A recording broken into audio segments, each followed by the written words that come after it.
Okay, I am here to tell you a short bit about a period in my life, which I alluded to the other day in my thought for the day, pause for thought.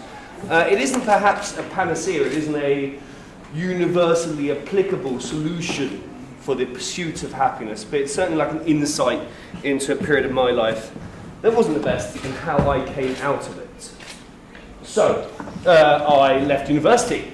20 years of education behind me, and therefore the world was at my feet and my oyster. However, that is never the way.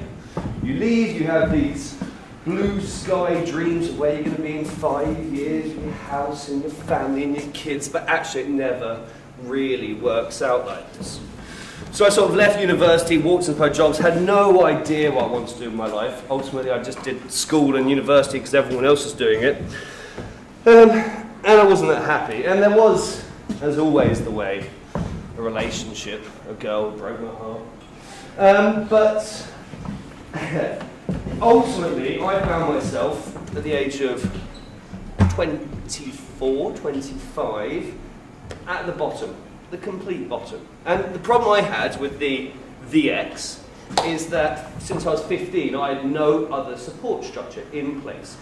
The only person who I ever spoke to about my deepest, darkest fears and pain and suffering was this person who completely was no longer there.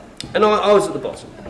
For about 2 months, I was a complete waste of space. Chronically depressed. I didn't seek help as I should have done. I didn't speak to my friends and family. I just sort of suffered and cried to myself in riverbeds. Here I was.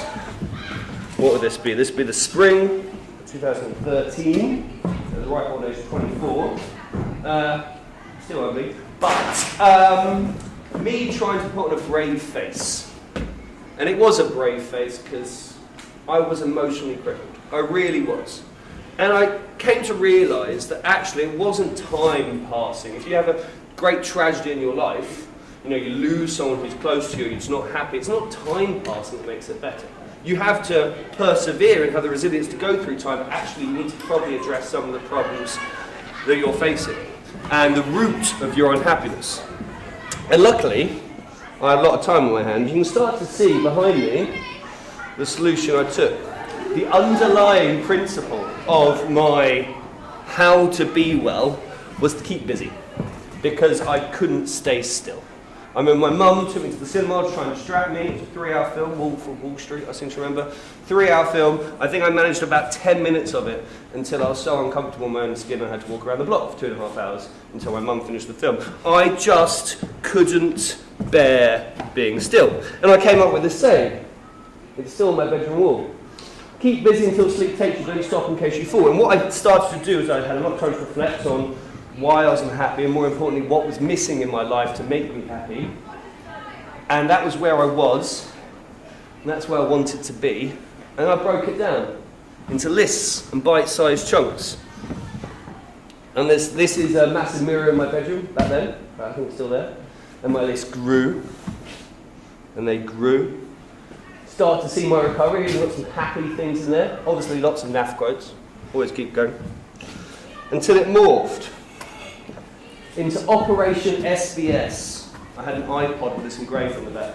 Operation SBS was operational slowly but surely. I wasn't going to fix myself overnight. I just had to keep on going when the going got tough. At this point, I left university. I wasn't really entirely sure what I wanted to do in my career.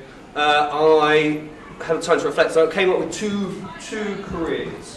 One, teaching. The second one, army officer.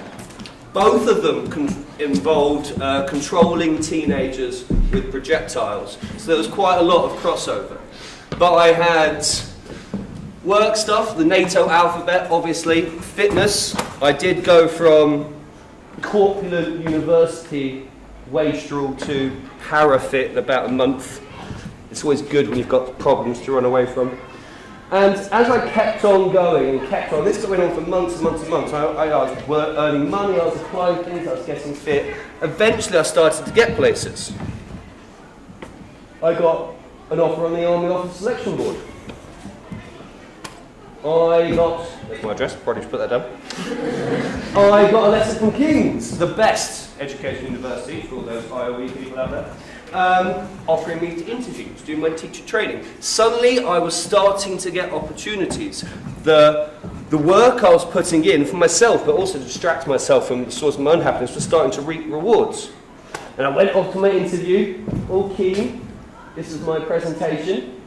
I mean, I was pitching it at year 7, so I had no idea where I went with this, but they seemed to like it.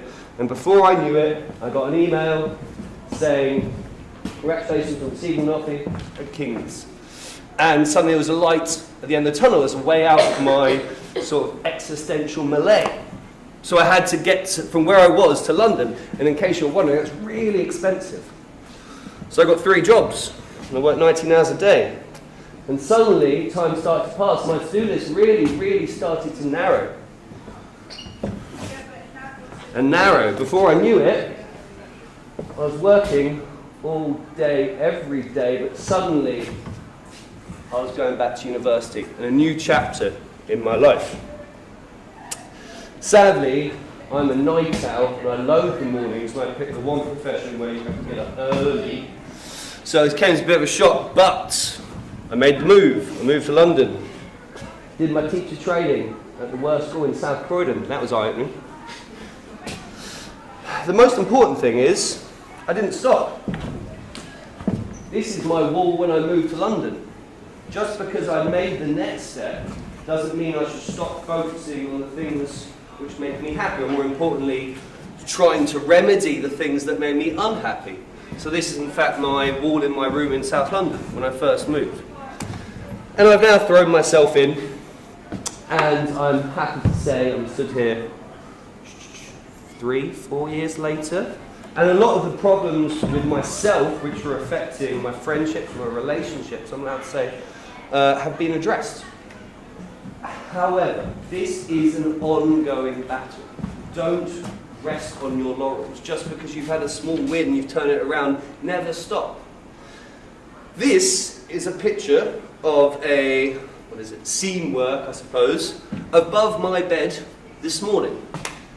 After Operation SBS, so I moved to London, slowly but surely it was probably over. So I came up with a new one. Operation Gatter. Get ahead and stay ahead. In every way, emotionally, financially, healthily, get ahead and stay ahead. So guarantee me not ever falling back into the bad habits which poison myself and those around me. And of course my darling mother sewed it into a little thing and gave it to me for Christmas.